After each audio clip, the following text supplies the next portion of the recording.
정신 두 번째 시간입니다. 지난주처럼 이번 주에도 질문으로 시작을 하겠습니다. 구약 성경의 가장 마지막 책이 뭐죠? 말라기입니다. 여러분 역시 주일학교를 잘 나오셨습니다.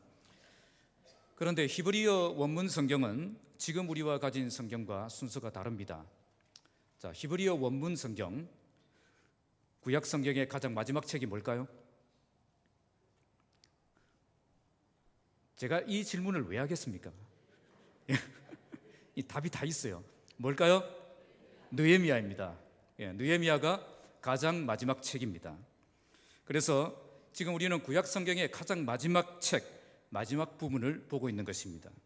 그러면 구약 성경 가장 마지막 말씀이 우리에게 무엇을 말씀하고 있습니까? 바로 우리의 신앙은 개혁주의 신앙이 되어야 한다는 것입니다. 교회는 끊임없이 개혁해야 건강한 교회를 유지하고 지켜나갈 수 있다는 것입니다. 제가 작년 9월부터 느헤미야 강의를 시작했습니다. 지금까지 매주 느헤미야 말씀을 묵상을 하면서 우리는 무엇을 보았습니까?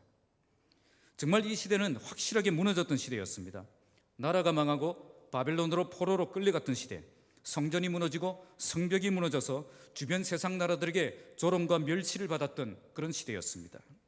이런 시대에 하나님은 느헤미야 한 사람을 일으키셔서 무너진 예루살렘 성벽을 재건하게 하시고 무너진 그들의 신앙을 재건하게 하셔서 또 예루살렘 성이 하나님을 예비하는 거룩한 하나님의 성이 되게 하셨습니다. 그때에 다윗 시대에 경험했던 위대한 부흥의 시대를 완벽하게 회복하는 그런 놀라운 회복의 역사를 경험하게 하셨습니다. 그런데 이렇게 놀라운 그런 부흥의 역사를 경험하고 위대한 부흥을 경험했던 그 사람들이 어떻게 되었습니까? 느헤미야가 자리를 비운 지 1년 만에 그들은 완벽하게 무너졌습니다. 그리 긴 시간도 아니었습니다. 딱 1년입니다.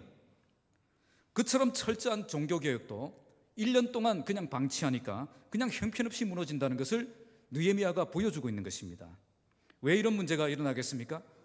마귀가 지금도 살아있기 때문입니다. 마귀는 절대 교회를 포기한 적이 없습니다. 마귀는 여러분도 포기하지 않습니다. 그래서 교회가 교회답지 못하게 하기 위해서, 예배가 예배답지 못하게 하기 위해서, 그리고 성도가 성도답지 못하게 하기 위해서 지금도 쉬지 않고 끝까지 도전하고 있는 것입니다. 그러면 우리는 어떻게 해야 되겠습니까? 우리도 포기하면 안 되는 겁니다. 우리도 끝까지 교회를 개혁하고 교회를 바르게 세워야 되는 겁니다. 우리가 교회를 포기하면 교회는 마귀의 손에 넘어가게 되어 있습니다. 그렇게 되면 교회는 하나님을 보여주는 교회가 아니라 마귀를 보여주는 교회가 되고 말 것입니다.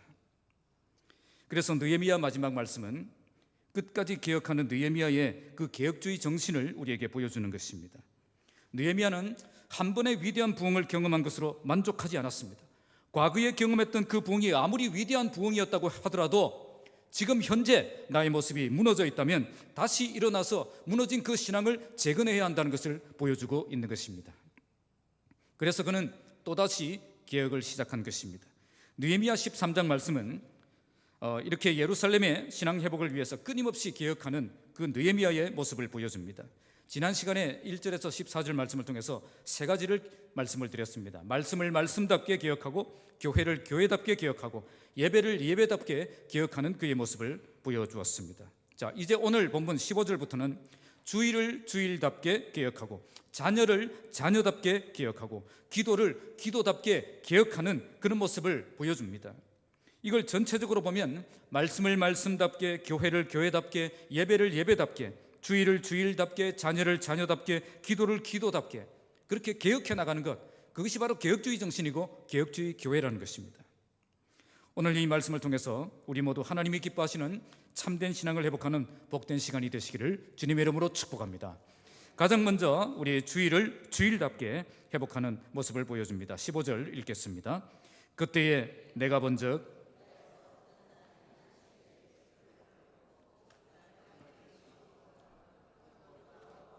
무화과와 여러 가지 짐을 지고 안식일에 예루살렘에 들어와서 음식물을 팔길로 내가 그날에 경계하였고, 그때 내가 본즉이라고 말씀합니다. 이 말씀은 단지 보았다는 뜻이 아니고 본질을 파악했다는 뜻입니다.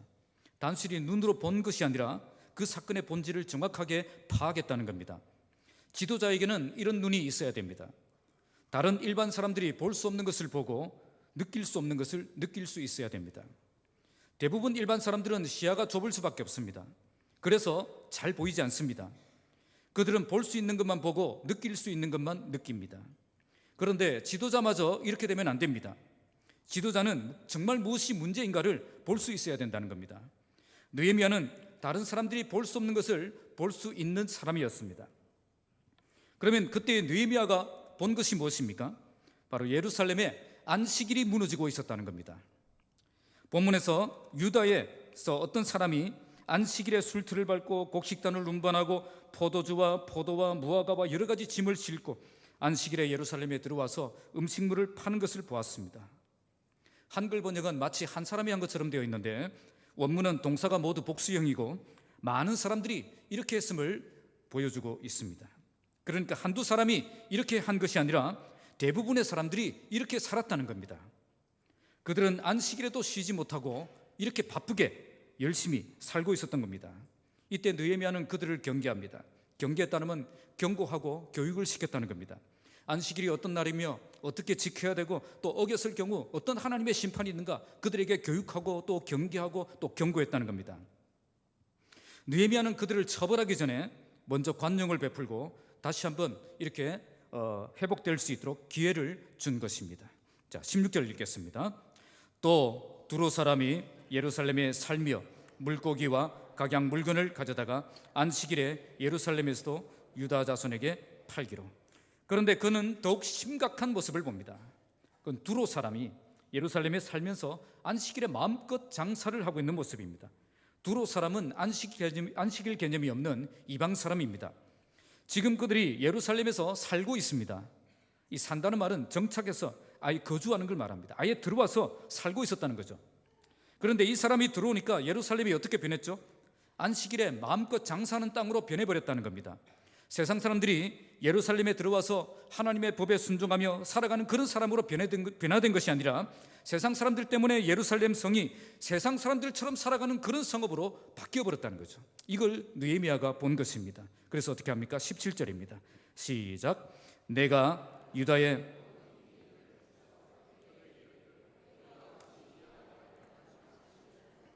느헤미야는 세상 사람들이 예루살렘 깊숙이 들어와서 마음껏 활동하는 그런 영향을 미치는 모습을 보고 그냥 있어서는 안 되겠다, 그렇게 생각을 했습니다. 그래서 이 문제를 해결하기 위해 가장 먼저 누구를 불렀죠? 유다의 모든 귀인들을 불러서 그들을 꾸짖었습니다. 왜 이들을 꾸짖었습니까? 이들이 깊이 연관이 되어 있었기 때문입니다. 원문에는 너희가 어찌 이 악을 행하여 안식일을 범하느냐, 이 말에 그들이 이제 주도적으로 개입이 되어 있음을 드러내고 있습니다. 우리말에는 전혀 안 나타납니다. 그러니까 지금 예루살렘이 이 지경이 된 것은 전적으로 누구에게 책임이 있다는 거죠? 이 사람들에게 책임이 있다는 겁니다. 이 사람들이 안식일 시장을 손에 거머쥐고 큰 손을 가지고 움직이고 있었기 때문에, 그들이 허용하고 그들이 관용을 베풀었기 때문에 안식일이 이렇게 무너지고 있었던 거죠. 느헤미야는 그들을 향해 이 일이 악을 행하는 것임을 강조하고 있습니다.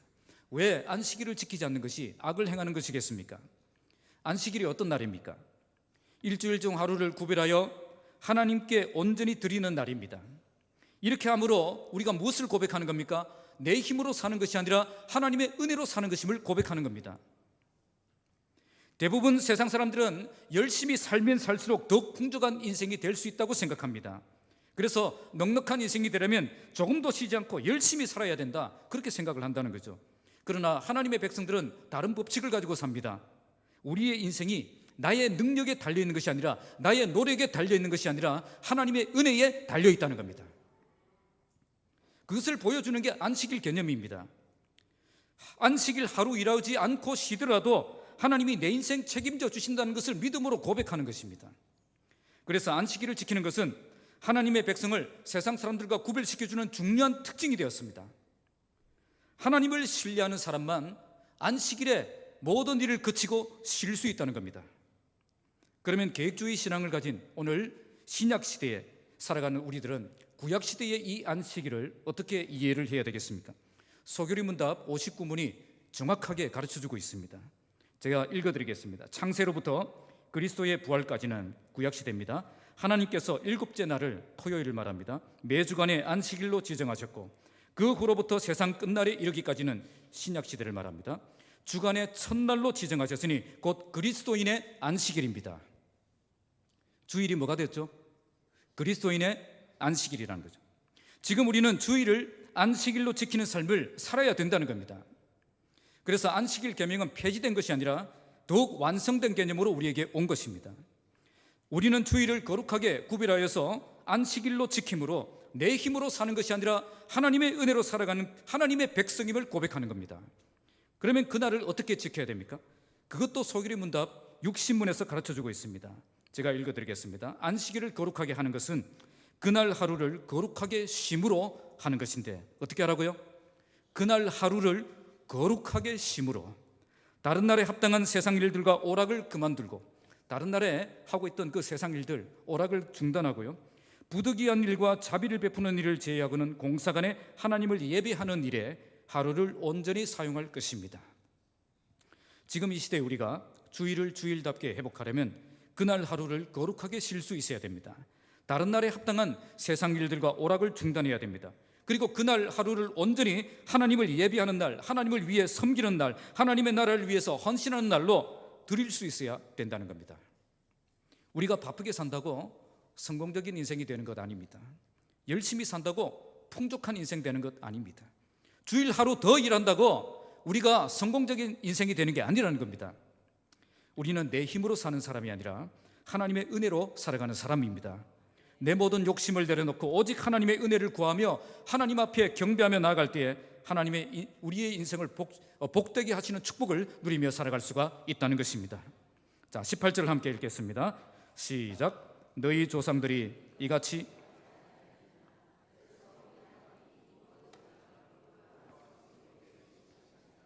그럼에도 불구하고 너희가 안식일을 범하여 진노가 이스라엘에게 더욱 심하게 임하게 하는도라. 이제 느헤미야는 안식일이 무너지면 어떤 일이 일어나는가를 보여줍니다. 안식일이 무너지면 축복이 아니라 재앙이 임한다는 겁니다. 지금 예루살렘이 이처럼 큰 재앙을 만났던 것도 모두 안식일이 무너졌기 때문입니다. 안식일이 무너진 사람에게 하나님은 축복하지 않으시고 진노를 내리신다는 겁니다. 지금도 하나님께서는 주일이 무너진 사람에게 복을 내리지 않습니다. 도리어 재앙을 준비하시고 진노를 준비하십니다. 그래서 우리가 더욱 주일을 주일답게 지키기 위해서 주일에 목숨을 걸어야 되는 겁니다. 우리가 주일을 거룩하게 구별하고 철저하게 지킬 때 우리의 믿음이 참된 믿음임을 증명할 수 있기 때문입니다. 자, 19절 읽겠습니다. 안식일 전 예루살렘 성문이 어두워갈 때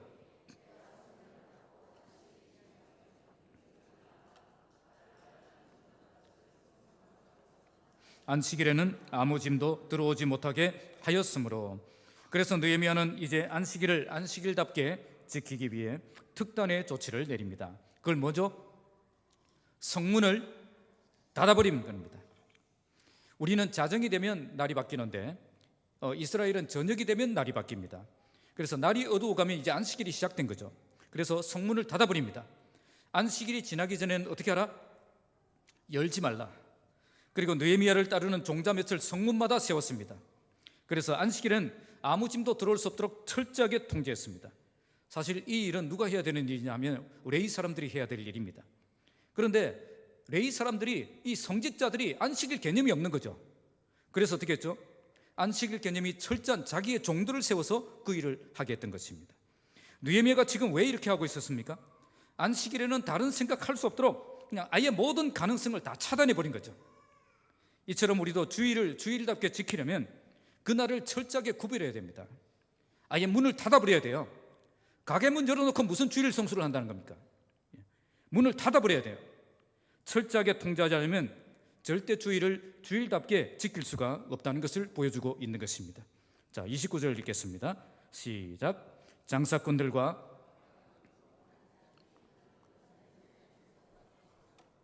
그런데 예루살렘 성 안에는 이처럼 성문을 닫고 철저하게 지키고 있었는데 성 밖에서는 아직도 포기하지 않은 사람들이 있었어요. 장사꾼들, 각양 물건 파는 사람들, 예루살렘 성 밖에서 잠을 자는 겁니다. 아마 내일 날이 밝으면 안식일이라도 성문을 열 것이다, 그렇게 생각을 하고 성 밖에서 이렇게 잠을 자고 있었던 겁니다. 이처럼 세상과 마귀는 끝까지 포기하지 않고 끈질기게 붙어서 우리를 도전한다는 겁니다. 왜 이렇게 도전합니까? 우리가 주의를 포기하면 하나님을 포기한 인생이 되기 때문입니다. 이젠 하나님의 은혜로 사는 것이 아니라 내 힘, 내 능력, 내 노력으로 살아가는 그런 사람으로 만들기 위해서 이렇게 끝까지 주의를 포기할 수 없도록 우리에게 도전하고 있다는 겁니다. 자, 21절 읽겠습니다. 시작. 내가 그들에게 경계하여 이르기를 너희가 어찌하여 성 밑에서 자느냐 다시 같이 하면 내가 잡으리라 하였더니 그 후부터는 안식일에 그들이 다시 오지 아니하였느니라. 느헤미야는 그들에게 경계합니다. 너희가 어찌하여 성 밑에서 자느냐 다시 이같이 하면 내가 잡으리라. 그랬더니 어떻게 됐죠? 그 후부터는 그들이 다시는 오지 않았다고 말씀합니다. 정말 끈질기게 달라붙었지만 우리도 강하게 대적하니까 결국 그들은 모두 물러갔다는 것을 보여줍니다. 이처럼 우리가 영적 전쟁에서 철저하게 차단하고 끝까지 대적하면 모든 대적들은 도망가게 되어 있습니다. 마귀를 대적하면 도망가게 되어 있다니까요. 우리가 애매하게 싸우니까 이것이 애매하게 도망간 것도 아니고 그렇게 붙어 있는 거예요. 영적 전쟁에서 우리가 물러나지만 않는다면 우리가 반드시 이기게 되어 있습니다. 우리가 중간에서 자꾸 포기하고 물러나니까 우리가 자꾸 지는 겁니다. 자, 22절 읽겠습니다. 시작. 내가 또 레위 사람들에게 몸을 정결하게 하고 와서 성문을 지켜서 안식일을 거룩하게 하라 하였느니라. 내 하나님이여 나를 위하여 이 일도 기억하시옵고 주의 크신 은혜대로 나를 아끼시옵소서. 이제 마지막으로 느헤미야는 레위 사람들, 성직자들을 정결하게 준비시켜서 안식일을 거룩하게 지키는 사역을 맡깁니다. 지금까지 레위 사람들은 안식일 개념이 무너져 있었습니다. 가장 거룩하게 안식일을 지켜야 될 그 사람들이 안식일 개념이 무너져 있었고 자기 사명을 엉망으로 감당하고 있었다는 겁니다. 이제 이 사람들을 일으켜서 다시 안식일을 거룩하게 회복하는 일에 헌신하도록 만든 것입니다. 그때 레위 사람들이 이처럼 안식일 개념이 없었던 것처럼 지금 이 시대 목사들 중에 주일 개념이 없는 사람들이 제법 있습니다. 마치 주일 성수가 구약시대 율법으로 돌아가는 것처럼 그렇게 주장하면서 바른 신앙이 아닌 것처럼 주장한다는 거죠.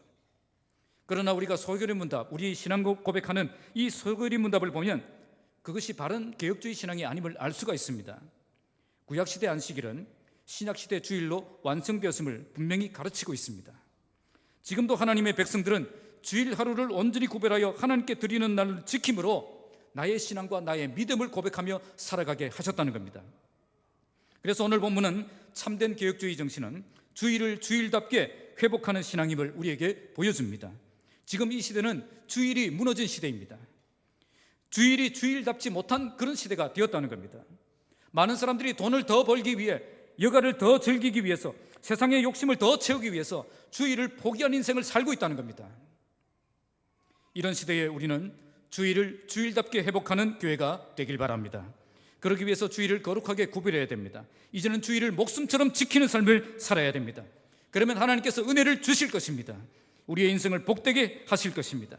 이런 믿음으로 주일을 주일답게 기억하는 여러분들이 되시기를 주님의 이름으로 축복합니다. 자, 두 번째는 자녀를 자녀답게 기억합니다. 23절 읽겠습니다. 그때에 내가 또 본즉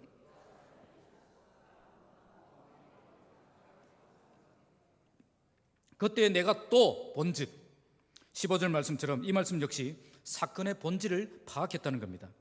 지도자는 이처럼 다른 사람들이 볼 수 없는 것을 보는 사람이 되어야 됩니다. 그래서 그는 끊임없이 돌아보고 끊임없이 살펴보고 또 끊임없이 지켜보고 그러는 가운데 우리가 개혁해야 될 것이 무엇인가 그것을 찾아내는 삶을 살았던 겁니다. 이게 지도자입니다. 이때 그가 발견한 것은 유다 사람이 아스돗과 암몬과 모압 여인을 아내로 삼은 것을 보았습니다. 아스돗이 어디죠? 블레셋의 5개 성읍 중에 대표적인 성읍입니다.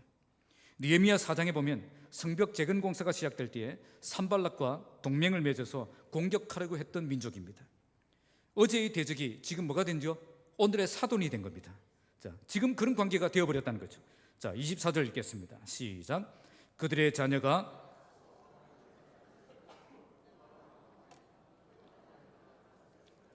자, 문제는 이런 관계를 맺다 보니까 어떻게 됐죠? 그들의 자녀들에게 아주 심각한 문제가 발생했습니다. 자녀들 중에 절반은 아스돗 방언은 해도 유다 방언은 못하는 겁니다. 모압과 암몬 족속의 말은 같은 셈족 언어라서 히브리어와 비슷합니다. 그래서 별 문제가 안 되었어요. 그런데 이 아수돗 방언은 이 블레셋 말이죠. 이 함족 언어입니다. 함족 언어가 되어놓으니까 완전히 다른 말이에요. 그러다 보니까 이것은 알아듣기가 어렵습니다. 자녀들이 이스라엘 말을 못하고 다른 나라 말만 잘하면 어떤 문제가 발생할까요? 성경이 무슨 말로 기록되었죠? 이스라엘 말로 기록되었습니다. 자연히 이스라엘 말로 기록된 이 성경을 읽을 수가 없습니다. 회당에서 설교하는 그 설교를 알아들을 수가 없습니다. 가르치는 그 말씀을 이해할 수 없습니다. 이 아이들이 어떤 아이가 될까요? 또 엄마가 가진 다른 나라 종교들의 문화가 그 언어를 통해서 그 아이들에게 침투하고 있습니다. 이 아이들이 어떤 아이가 되겠습니까? 지금 느헤미야가 무엇을 보고 있는 겁니까?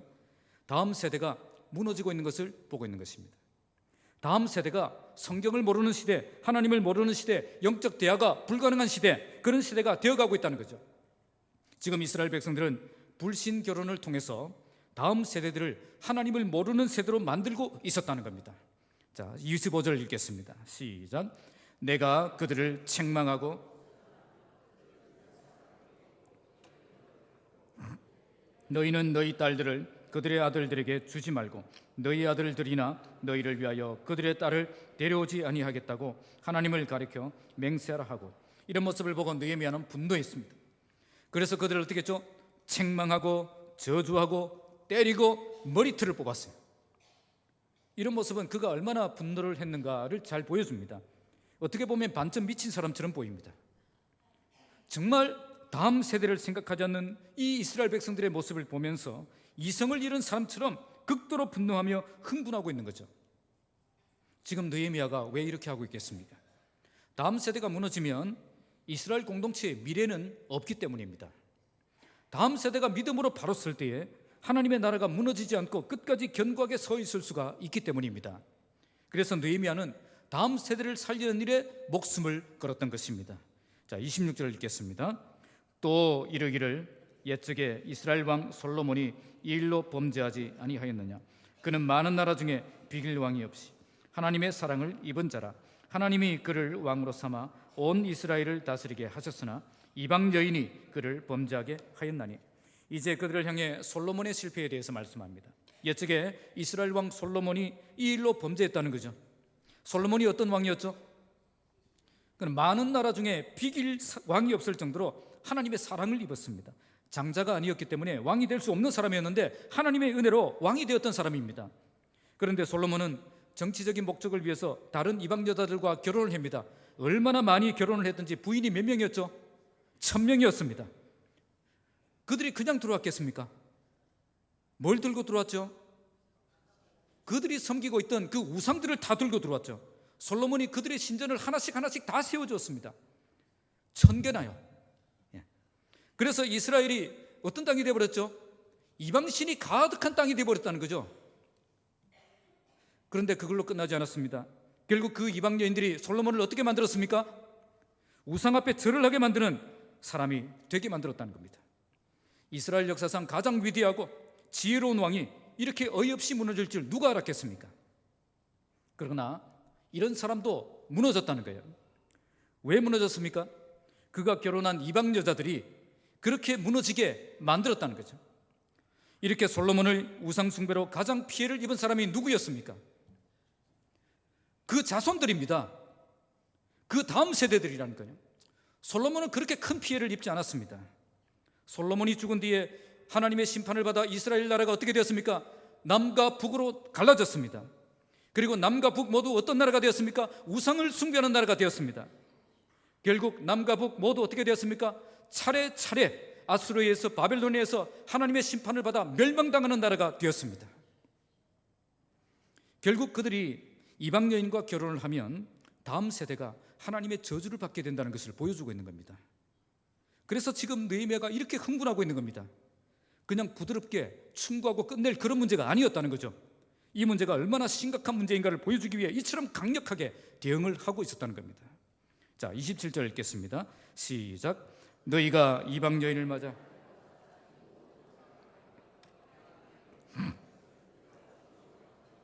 느헤미야는 이런 행위를 큰 악을 행하는 것이다 라고 말씀하고 우리 하나님께 범죄하는 것이다 라고 주장을 합니다. 다음 세대를 생각하지 않는 사람, 그 사람은 큰 악을 행하고 있는 것입니다. 그리고 우리 하나님께 범죄를 저지르고 있다는 사실을 알아야 됩니다. 그래서 이런 모습을 절대 용납할 수 없다라고 말하고 있는 것입니다. 28절입니다. 대제사장 엘리야십의 손자 요야다가 아들 하나가 호론 사람 산발랏의 사이가 되었으므로 내가 쫓아내어 나를 떠나게 하였느니라. 여기에 대제사장 엘리야십의 손자 요야다의 아들 중 한 사람이 나옵니다. 그는 대제사장 가문이었기 때문에 그도 제사장 직분을 가진 사람입니다. 그런데 그가 호론 사람 산발랏의 사이가 되었습니다. 산발랏이 누구죠? 지금까지 예루살렘 성벽을 가장 방해했던 주동 세력입니다. 그런데 제사장 직분을 가진 사람이 왜 이 사람의 사이가 되었겠습니까? 당시 산발랏은 사마리아 땅을 통치하고 있었던 총독이었습니다. 느헤미야는 유대 땅을 통치하고 있는 총독이었고, 산발랏은 사마리아 땅을 통치하고 있던 총독이었습니다. 이런 사람과 친분 관계를 맺으면 어떻게 되겠습니까? 세상적인 부귀와 권세를 얻을 수 있다라고 생각을 했던 겁니다. 그래서 이 사람이 얼마나 악한 사람이라는 것을 잘 알면서도 이런 사람과 관계를 맺었다는 거죠. 느헤미야는 그를 이스라엘 나라 공동체에서 완전히 쫓아냅니다. 지금 교회로 따지다면 출교를 한 겁니다. 느헤미야는 총독의 권세를 가졌지만 지금까지 제사장을 직접 대항한 적은 없습니다. 본문 4절만 봐도 이 제사장들이 아무리 큰 잘못을 저질렀어도 철저하게 주의 종으로 인정하고 존중해 주는 것을 볼 수가 있습니다. 그런데 이번엔 달랐습니다. 제사장 직분을 박탈했을 뿐 아니라 아예 이스라엘 공동체에서 추방해 버렸습니다. 왜 이렇게 했겠습니까? 이것은 그가 끝까지 변화되지 않고 회개하지 않았기 때문입니다. 그는 왜 끝까지 회개하지 않았겠습니까? 왜 끝까지 하나님의 백성 공동체에 남아서 이 신앙을 지키는 일에 목숨을 걸지 않았겠습니까? 이 제사장의 직분보다 세상의 보물을 더 중요하게 생각했기 때문입니다. 저는 이 말씀을 보면서 그 생각이 들었어요. 손자 요야다 아들의 아들 하나라고 돼 있죠. 왜 그 김하나 목사가 생각이 나는지 모르겠어요. 제사장의 직분, 제사장의 체면, 제사장의 자존심보다 세상의 보물, 세상의 권세, 세상이 주는 그런 유익, 그걸 더 중요하게 생각했다는 거예요. 그런 사람은 어떻게 했다고요? 쫓아냈다는 겁니다. 자, 29절입니다. 시작. 내 하나님이여 그들이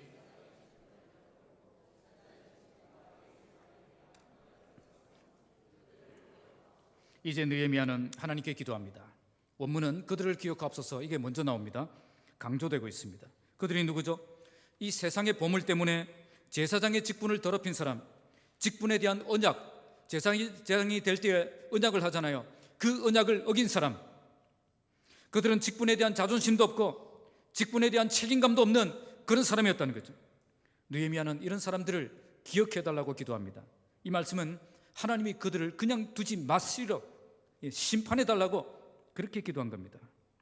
세상의 욕심 때문에 제사장 직분이 얼마나 귀중한 직분인지도 모르고 하나님 나라 공동체 안에서 살아가는 그 삶이 얼마나 소중한 삶인지도 모르는 그런 사람들을 보며 크게 실망하고 안타까워하는 그 모습을 보여주고 있는 것입니다.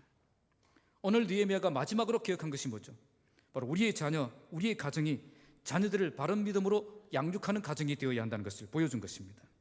이 말씀은 단순히 국제결혼을 반대하는 것은 아닙니다. 다음 세대가 믿음을 잃어버리지 않도록 경건한 사람과 결혼해야 한다는 것을 보여주고 있는 것입니다. 그래서 참된 개혁주의 신앙을 가진 사람은 다음 세대를 생각하는 사람입니다. 오늘 좋은 교회가 아니라 앞으로도 좋은 교회가 되는 것입니다. 오늘 느헤미야가 왜 이렇게 흥분하고 과격하게 도전하고 있습니까? 그만큼 다음 세대가 중요하기 때문입니다. 이들이 무너진다면 하나님의 나라도 무너지는 것입니다. 이들이 없다면 하나님의 나라도 없는 것입니다. 그래서 다음 세대를 포기한 교회는 더 이상 개혁주의 교회가 아닙니다. 다음 세대를 포기한 가정도 개혁주의 신앙을 가진 가정이 아닙니다. 교회는 다음 세대를 세우는 일에 최선을 다해야 됩니다. 또한 우리의 가정도 다음 세대가 믿음을 잃어버리지 않도록 최선을 다해 그들을 이끌 수 있어야 되는 것입니다. 오늘 우리 교회가 다음 세대를 믿음의 용사로 세우는 교회가 되길 바랍니다. 그러기 위해서 우리 교회 안에 계속해서 경건한 사람들이 서로 만나서 경건한 가정들이 세워지고 믿음의 후손들을 잘 양육하여서 주님 오시는 그날까지 교회가 든든한 반석 위에 서서 건강하게 성장하는 교회가 되길 바랍니다. 우리 교회가 다음 세대를 무너지게 하는 교회가 아니라 다음 세대를 견고하는 교회가, 견고하게 세우는 교회가 되기를 주님의 이름으로 축복합니다. 마지막으로 느헤미야가 보여준 것은 기도를 기도답게 하는 것입니다. 자, 30절, 31절 같이 읽겠습니다. 내가 이와 같이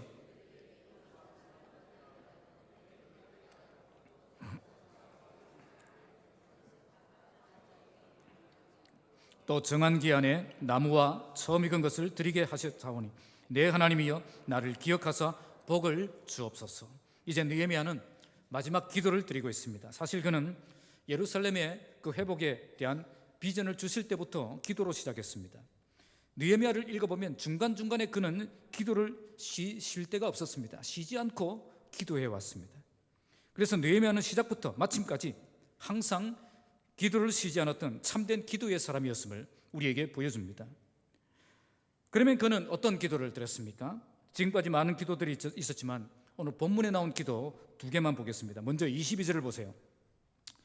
22절을 보시면 주의 크신 은혜대로 나를 어떻게 해달라고요? 나를 아껴달라, 그렇게 기도하고 있습니다. 느헤미야는 어떤 은혜를 구했습니까? 1번 작은 은혜, 2번 큰 은혜. 크신 은혜를 구했습니다. 나에겐 크신 은혜가 필요하다는 것을 알았고 하나님께 크신 은혜를 구하는 기도를 드렸다는 겁니다. 우리 하나님은 정말 능력의 하나님이십니다. 하나님은 얼마든지 놀라운 능력으로 우리와 함께 하실 수 있는 분이십니다. 그런데 그 하나님이 어떻게 역사하신다는 거죠? 우리의 기도를 따라서 다르게 역사하신다는 겁니다. 내 귀에 들린 대로 너희에게 행하리니, 우리의 기도를 따라서 하나님이 다르게 역사할 수 있다는 겁니다. 느헤미야는 분명히 알았던 겁니다. 내 인생은 절대 나의 크기로 결정되지 않는다는 겁니다. 내 인생은 내가 만난 하나님의 크기로 결정된다는 겁니다. 그래서 그는 크신 은혜를 구했습니다. 나에게 크신 은혜를 내려주셔서 내가 크신 하나님을 만나고 크게 쓰임받는 그런 인생이 되기를 구했던 것입니다. 바로 이것이 기도를 기도답게 하는 사람입니다. 하나님은 이처럼 믿음으로 입을 크게 열고 크게 기도하는 사람을 찾으십니다. 그리고 이처럼 기도하는 사람을 통해서 당신의 능력을 나타내시고 하나님의 일을 이루어 가시는 것입니다. 오늘 우리가 기도를 기도답게 회복하여서 하나님의 엄청난 능력을 경험하며 살아가는 여러분들이 되시기 바랍니다. 두 번째로 기도했던 것은 오늘 우리가 읽었던 30절, 31절에 하나님을 향해 나를 기억하시고 복을 주시기를 기도했다는 거죠. 자, 이렇게 기도한 이유가 무엇입니까? 본문에 보시면 자신이 교회를 포기하지 않고 끝까지 최선을 다해 개혁했던 그 내용들을 열거하고 있습니다. 하나님의 나라를 위해서 헌신한 나에게 하나님이 복을 주시기를 기도했다는 겁니다. 그런데 여기에 나온 복은 우리가 생각하는 복과 다릅니다. 히브리어 원문은 레토바라는 말로 선한 것을 위하여라는 뜻입니다. 그러니까 선한 것이라는 말에 토브라는 말과 그리고 무엇을 위하여라는 말에 레가 붙어서 레토바가 됩니다. 선한 것을 위하여. 여러분, 창세기가 제가 말을 거꾸로 했네요. 성경에 제일 처음 나온 책이 뭐죠? 답을 말해버려요. 창세기죠. 자, 창세기에 제일 먼저 나오는 말씀이 뭐죠? 천지창조. 천지창조하신 후에 하나님이 뭐라고 하셨죠? 보시기에 좋았더라. 그 좋았더라가 토브입니다. 좋았더라, 토브. 그런데 구약 성경의 마지막 책이 뭐라고요? 느헤미야라고 했잖아요. 제가 느헤미야. 제일 마지막 단어가 뭘까요? 레토바입니다. 레토바. 토브를 위하여. 토브를 위하여. 뭐예요? 하나님이 좋아하시는 것, 하나님이 좋게 보시는 것, 하나님이 기뻐하시는 것, 그것을 위하여. 그렇게 기도했다는 거예요. 그게 기도라는 겁니다. 예? 그래서 이 말은 단지 나에게 복을 달라, 나에게 좋은 것을 달라, 그것이 아니라 하나님의 뜻에 맞는 것으로 나에게 달라는 겁니다. 내가 원하는 것을 달라는 것이 아니라 하나님이 기뻐하시는 것으로 채워달라는 고백입니다.